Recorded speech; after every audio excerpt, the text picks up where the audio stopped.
Hey guys, Micah here with TactiCalifornia. Thank you so much for tuning in to the review of the H&K VP9. This is one of my favorite handguns, guys. I'm really excited about this. The footage you just watched was my friends and I really putting this gun through its paces. We put over 1,000 rounds through the personal one that we have here. Just fantastic handgun. The VP9 is a 9mm striker-fired semi-automatic handgun.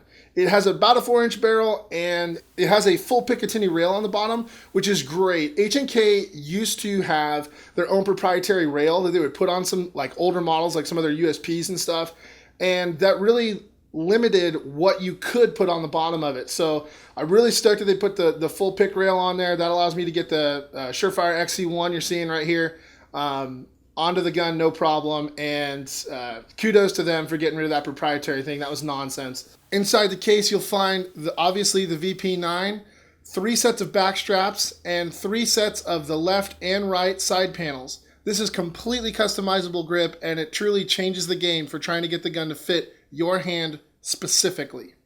If you get the standard version of the VP9, it comes with 2 magazines, as well as Novak-style luminescent sights. What that means is the sights gather light, and they glow for a short duration of time. If you get the law enforcement version, which is the version I have here, it comes with Mepper-Light's True Dot night sights, as well as 3 magazines. Let's talk about the grip panels. These things are sweet. I'm really into it. I'm so stoked that you can customize it in this much detail. I chose to go ahead and run the medium backstrap with the medium side panels. That's how it comes in the box. And I really dug that, and it felt good, and I thought, you know what, I got to try out these other ones to see if it can feel any better. And for me, that was a great decision. I ended up going with a small backstrap and large side panels. This thing fits my hand like a glove. I'm reconsidering whether or not to change the left side panel to the medium or small to try to get the palm of my left hand to kind of just glue in there a little more when I'm building my grip. The large seems to kind of curve and actually prevent a majority of my hand from really reaching the rest of the firearm.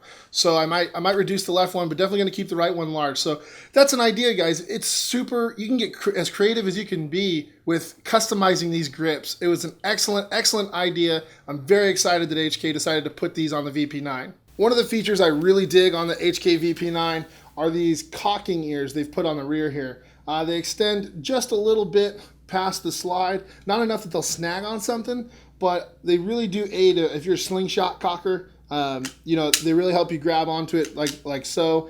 And even if you're over the top power stroke person like myself, it really helps you grab the top of that slide and not just slip off the edge. There's that extra ledge to kind of help catch your fingers.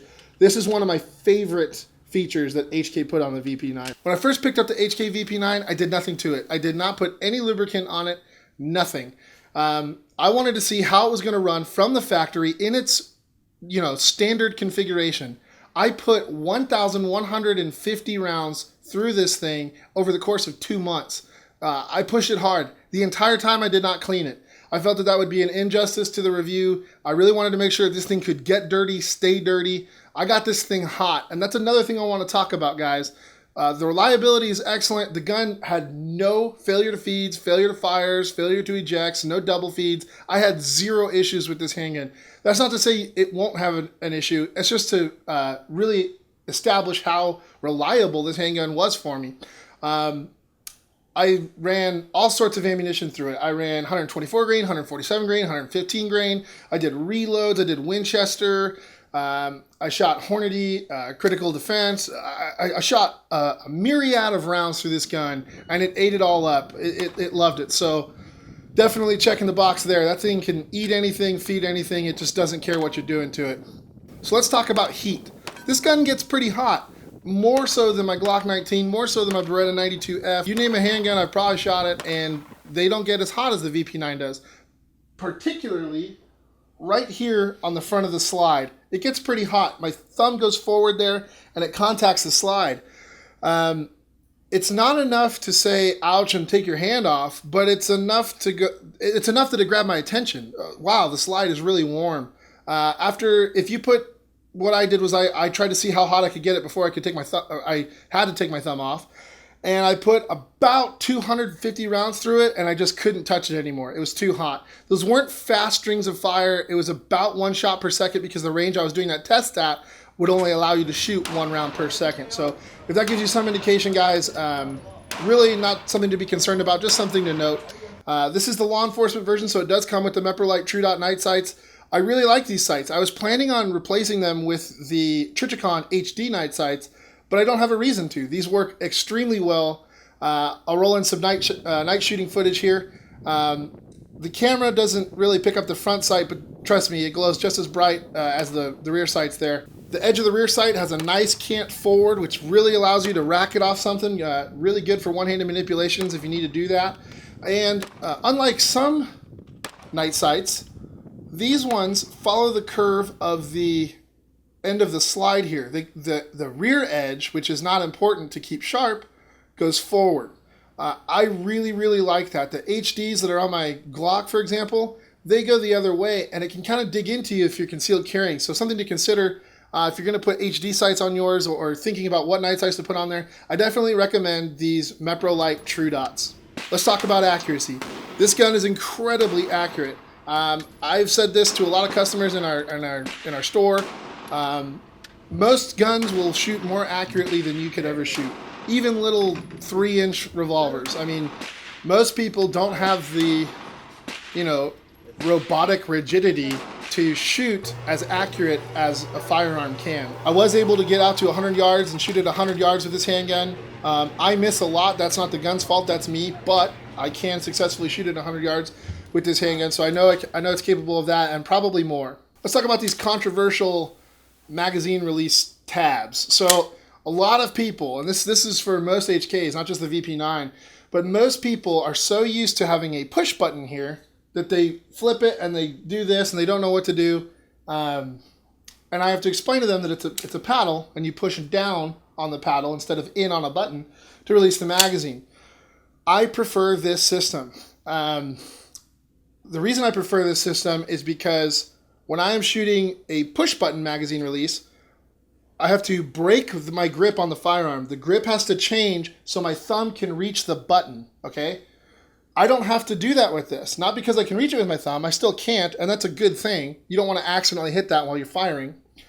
But I can take my index finger and push down on the tab on the other side.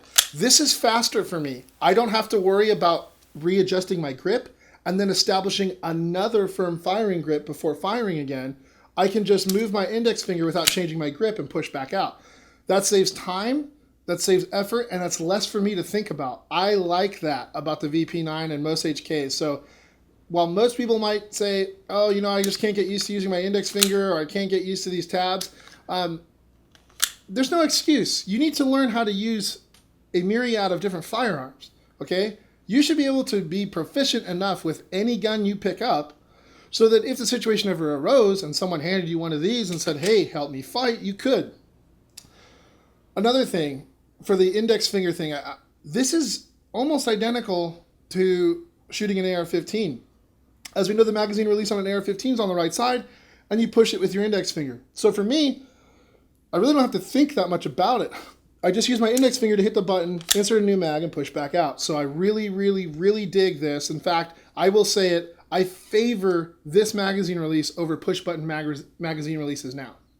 On top of this review, I do want to mention that a buddy of mine actually got an HK VP9 the same time I did. So we have 2 of these we've put through the ringer. He has just under 1,000 rounds with his, and again, no issues. So honestly, if you have 2 guns and you run almost 2,000 rounds, if not more, through those firearms without cleaning them, and they just run fantastically, this right here is an excellent fighting pistol.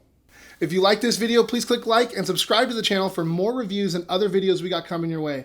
I'm Micah with TactiCalifornia. Thanks so much for watching.